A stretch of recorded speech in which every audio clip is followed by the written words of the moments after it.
Today we're going to be looking at the two subsidiary journals that businesses mostly use, and I'm going to try to be as quick as much as possible. I'll just be explaining what each and every column mean or represent in the particular journal that I'll be dealing with.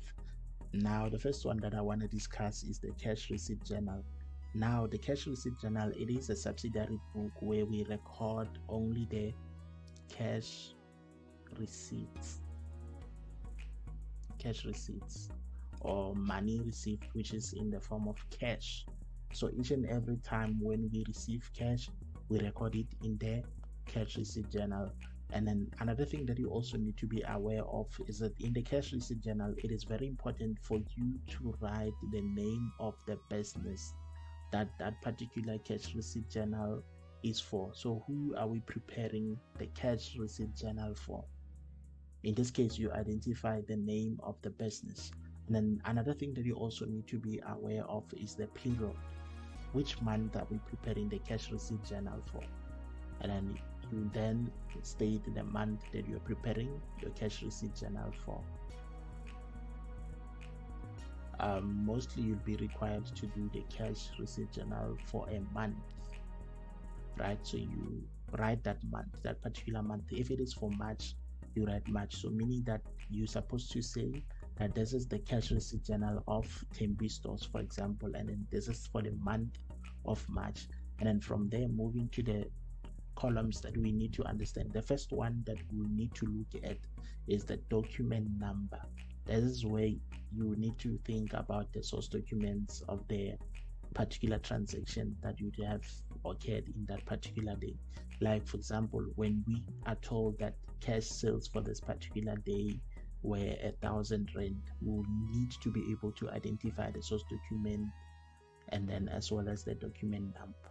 So in this case, when we are dealing with cash receipt journal and we are told that sales for that particular day were 1,000, our document number would be the cash receipt, cash register roll, maybe let's say 1 CRR1, like for example, right? CRR1. And then sometimes it can happen that you are, maybe let's say you are receiving some money from somebody who's paying the business. They will tell you the exact document number that you must write, and then that's what you will write in that document number. And then the next thing is the day. When you think of the day, think about the date.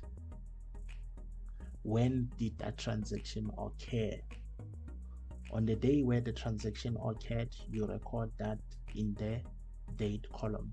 And then the details column talks about who paid, who did we receive the money from, who did we receive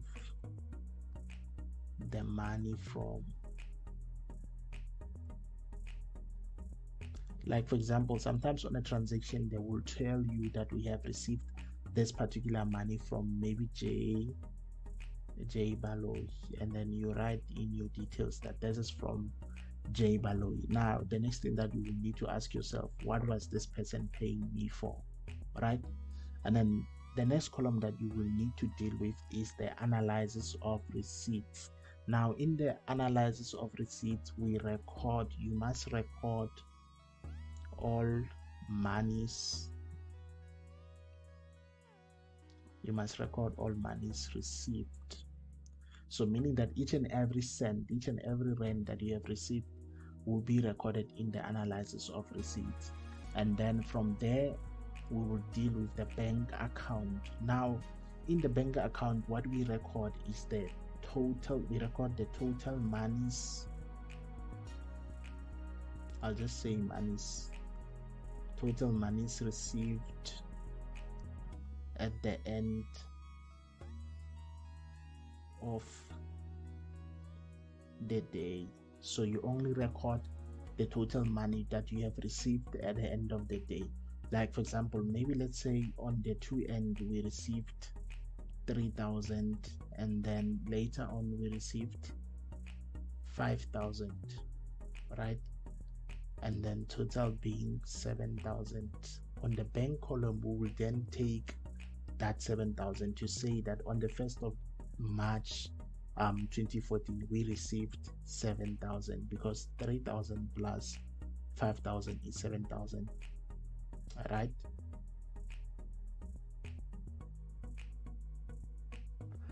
5,000, 6,000, 7,000. Okay, sorry, it's 8,000. So we would say we received 8,000 at the end of the day. So, but then in the analysis of receipts, this amount will be shown separately as 3,000 and 5,000. But then in the bank column, we only take the total of the money that we have received in that specific day. I hope this makes sense. So this means that in the analysis of receipts, if we were recording, we'd have analysis, right? Would have analysis there, and then from there would have the bank, right? In the analysis we would have 3,000 for whatever that we received, and then 5,000. But then in the bank, if this is the only transactions that occurred during the day, in the bank we were only gonna have 8,000 on that day, because that is the total of the money that was received in that particular day.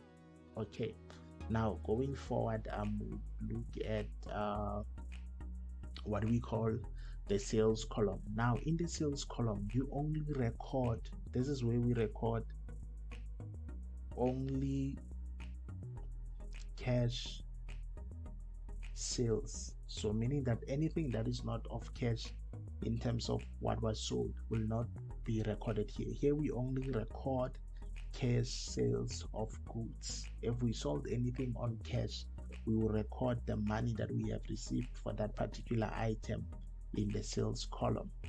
And then now in terms of cost of sales, this is where we are talking about the cost of goods sold. How much did it cost us for us to produce or to buy that good that we have sold? For example, some businesses, maybe let's say if their cost price was 100 rand and they're saying that their profit margin is also 100%, their selling price will be 200. And then this means that in the sales column would have 200. Let's say if maybe this was the example, in the sales column we would have 200, and then in the cost of sales column would have 100 rand, because it has costed us 100 rand for that particular good that was sold. So sales will always be more than cost of sales. Remember, sales represents the money that we have received from the goods that were sold, and then cost of sales represents the costs that we have incurred in the process of selling those goods, you know. And then when you look at cost of sales, you must also think of the profit margin. Sometimes cost of sales won't be given unto you, so you must know, how do I get the cost of sales if it's not given to me? Okay. And then like other columns, they will tell you to specify, they will specifically say to you which columns should you create. So the next item that you're going to talk about is the sundry accounts. Now in the sundry accounts, we only record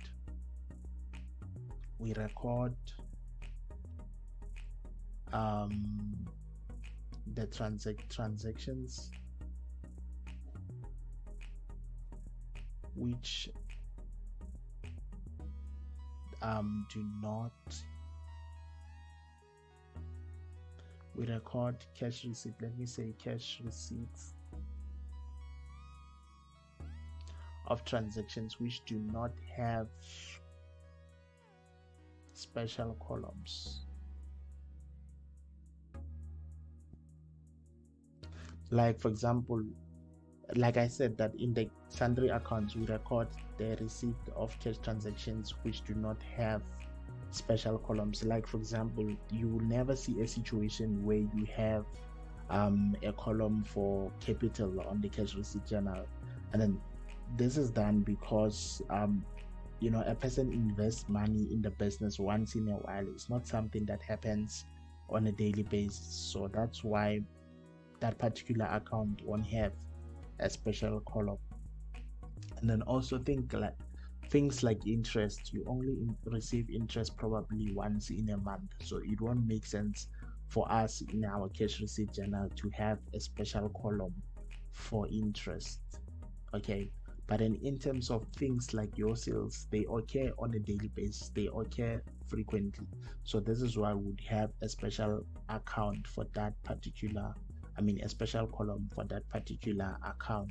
Okay, and then so on the amount, you're going to put the amount of money that you've received for that particular account that is affected, and then on the details you name the name of the account. Like, let's say maybe, for example, they're saying that we received money in the bank to grow the business. We would have, maybe let's say if it's 50,000, we would have 50,000 here, and then the details will be capital, so we know that the account that is affected in this case is capital account. Okay, and then now going forward, we're going to talk about the cash payment journal. I'm just going to try to be short on this one. Now, everything here is almost the same, except that there are particular transactions, there are particular accounts that are going to be changed, but then all the other things like your dog day details, your bank, and your sundry accounts, they are more or less the same. If you check the format also, it's only the items here that have changed, but then all the other things remain the same. So now in the cash payment journal, we record the cash payment. You can look at this book as a journal for recording expenses incurred,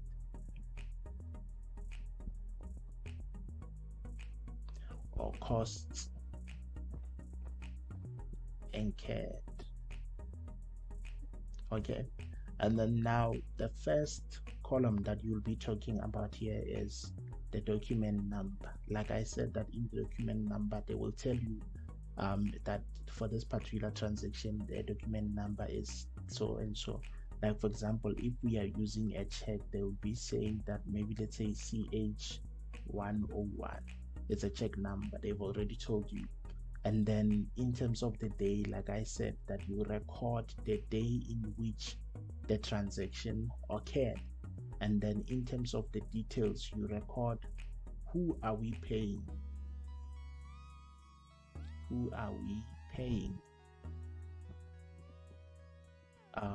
also known as the payee.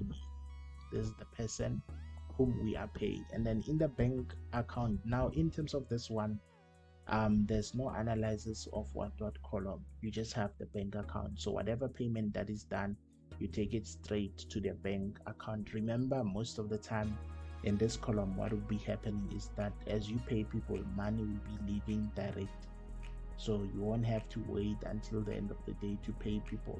As soon as you pay them, the payment occurs and must be reflected. Okay, so here we record all monies paid out. Okay, like for example, if you are paying for stationery, the money will be leaving the business, there will be an outflow of cash, and then that outflow of cash must be shown in the bank account. And then the next item will be trading stock. Most of the time when we pay for things, we are mostly paying for trading stock. So here you are paying for stock bought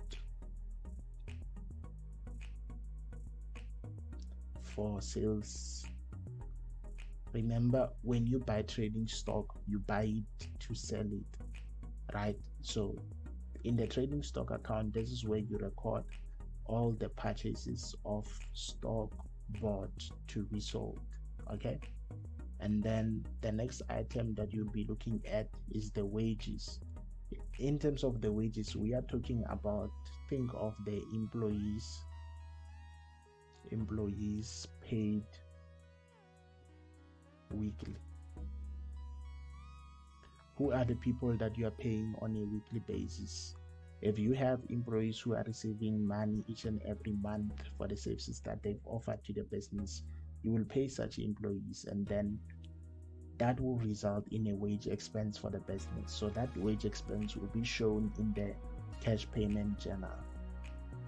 And then from there you would have the stationery column.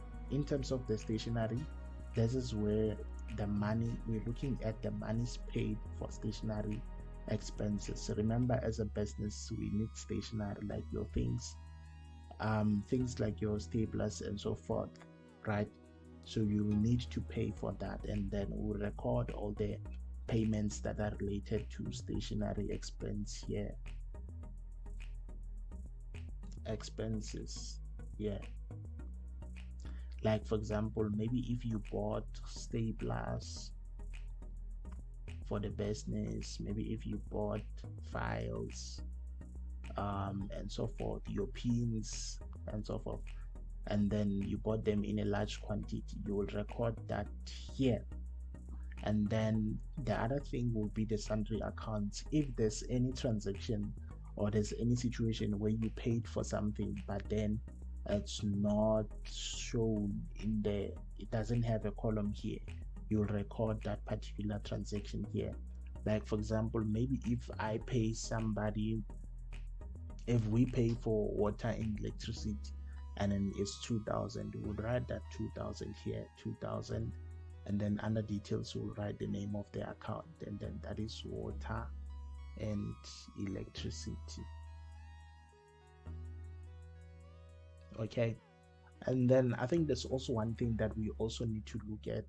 Somebody once asked me that, but then we also have the petty cash journal, and then my answer to them was that the petty cash journal only records the expenses that are incurred in small quantities. Like for example, when you buy a tea bag, you can't issue a check for that, you can't pay electronically for that, right? So would have a petty cash which will have some small amount of money which we'll use for small expenses. Like for example, when you pay somebody a wage of 50 rand, you won't write a check for them because the bank charges will already be a little bit much, so you won't do that, right?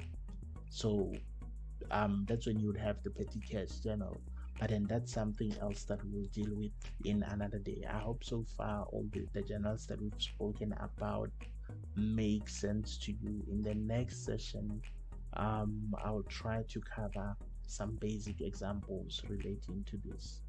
Thank you. God bless you.